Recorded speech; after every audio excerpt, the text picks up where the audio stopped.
Hello, this is Disco. We are back with Dark Souls 3. I just finished killing an NPC invader.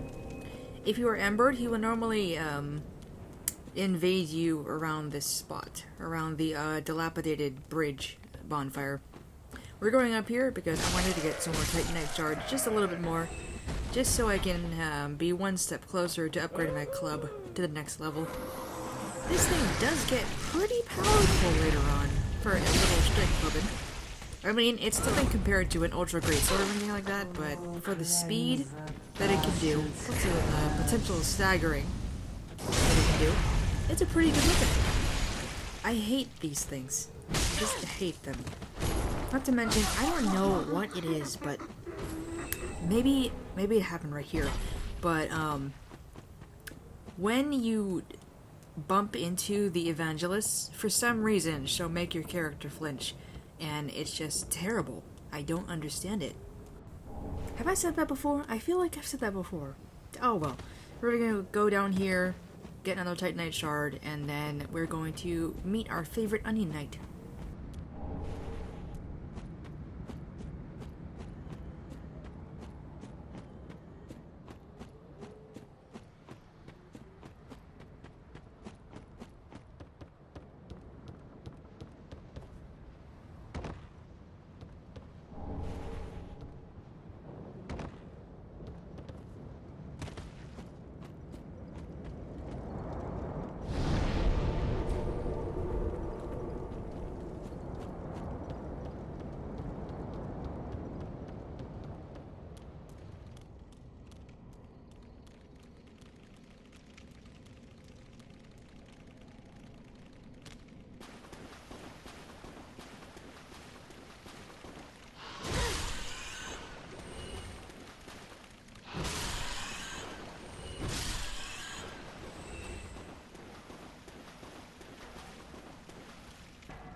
There's another NPC we can talk to coming up right up this hill. He'll be sitting on our left.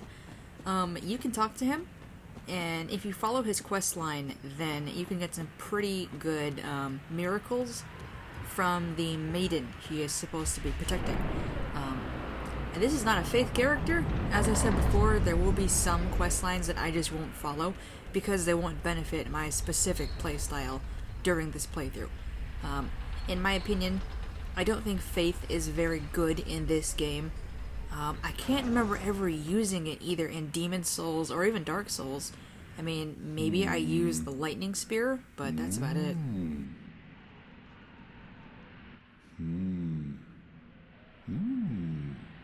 Oh. Pardon me, I was absorbed in thought. I am Siegwart of Katarina. To be honest, I'm in a bit of a pickle. Have you ever walked near a white birch only to be struck by a great arrow? Well, if I'm not mistaken, they come from this tower. Whoever it is, I'm sure I can talk some sense into them. But I have to find a way up, and that's just the trouble. This lift only goes down, you see, and Well, that doesn't get me anywhere.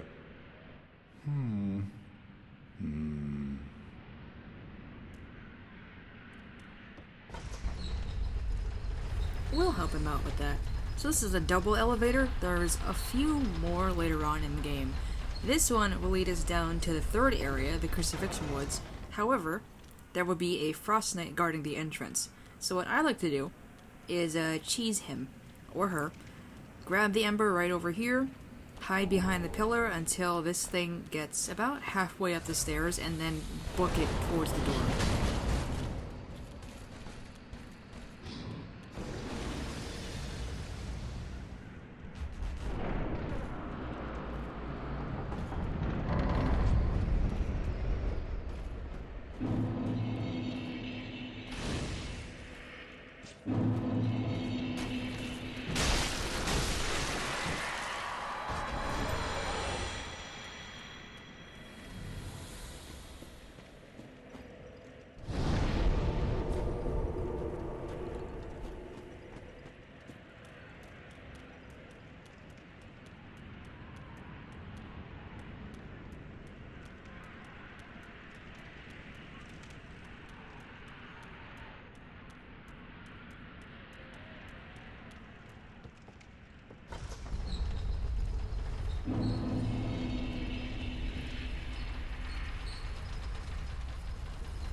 So right here we're going to be meeting our friendly giant. Do not attack him. I've seen some new players just run up and attack this dude. Don't do that. And also, do not use the item that he gives you, otherwise he will become hostile. Who are you? I help anytime.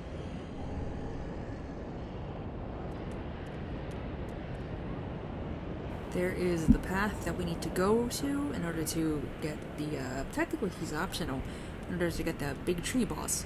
You know, the ball boss. See what I mean by that later. So, he gave us a young white branch. As long as we have that specific branch in our inventory, his arrows will not hurt us.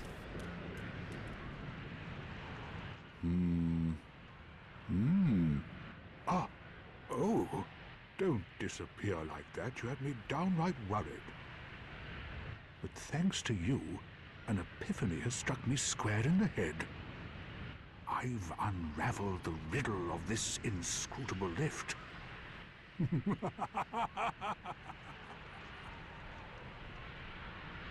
On some days I begin to doubt myself. I went up the tower, so I thought, then somehow ended up here. I'm not exactly sure what happened. Anyhow, do you see that? That humongous beast? I'm no coward and I've a steady hand, but that thing makes my skin crawl. Now, think twice before you go down that road. I could try talking some sense into him. No, I think not. He's far too overheated. I've got to use my head and think.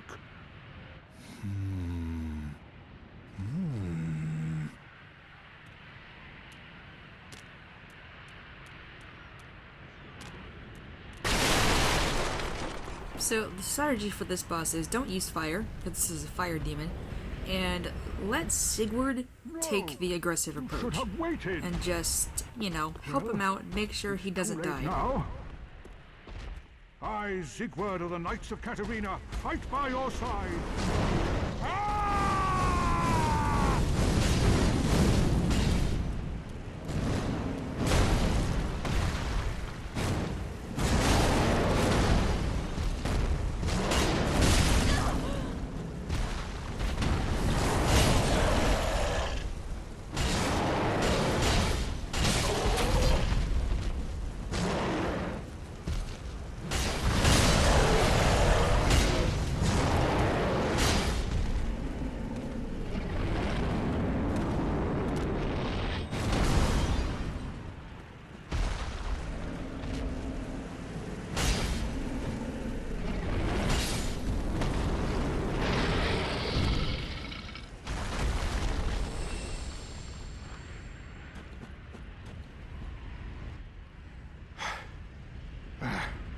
That was quite a performance.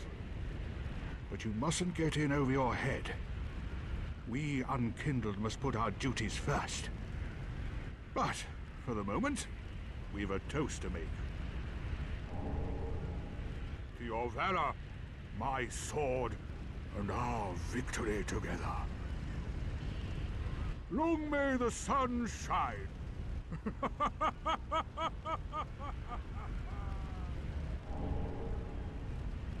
Well, I'm going to have myself a little nap. The only thing to do, really, after a nice toast.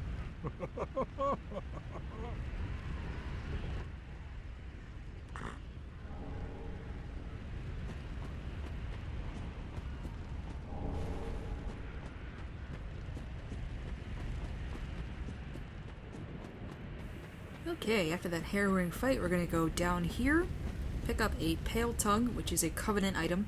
So, Pale Tongues, you can turn them into a Covenant in the Cathedral of the Deep. I forgot, I think it's called Rosaria's Fingers, I think? Anyway, you can use Pale Tongues to either reallocate your stat points, or you can change your appearance. And you can only do that 5 times per playthrough.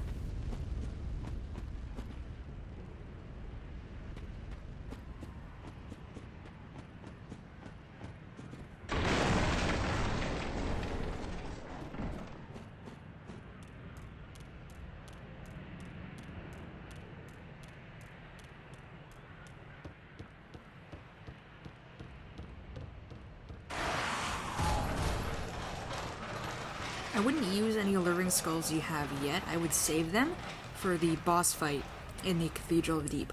Because that boss fight is it's 2 parts a gimmick fight, and it's also a mob fight, where you will fight these priests, and they will be shooting fireballs at you, and throughout the first phase, sorry, I'm just trying to remember the fight, throughout the first phase, you'll notice that one of them has a red aura around him. Kill the ones with the red aura. And then eventually, Mr. Pope will appear from the ground, surrounded by little blue guys in their blue robes, and he's the one you have to focus your attack on. It's easier if you have an AoE spell or a really big sword, so if you're going in there with a bandit's knife, or a smaller weapon like me, with the club, it'll get kind of hard, unless you're just so strong at that point you kill most of them with 1 hit, which is what I was aiming to do, which is why I decided to do the Dancer of the Royal Valley before I went to the cathedral, because I wanted to go into that mob fight as strong as possible.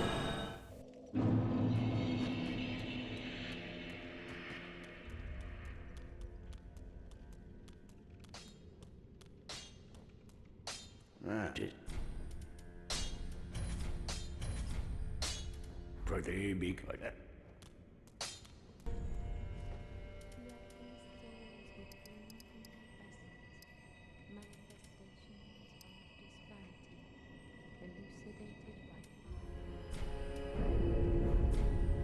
Farewell, Ashen One.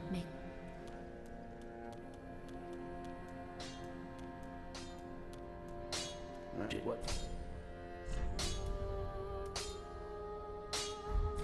Pretty like that.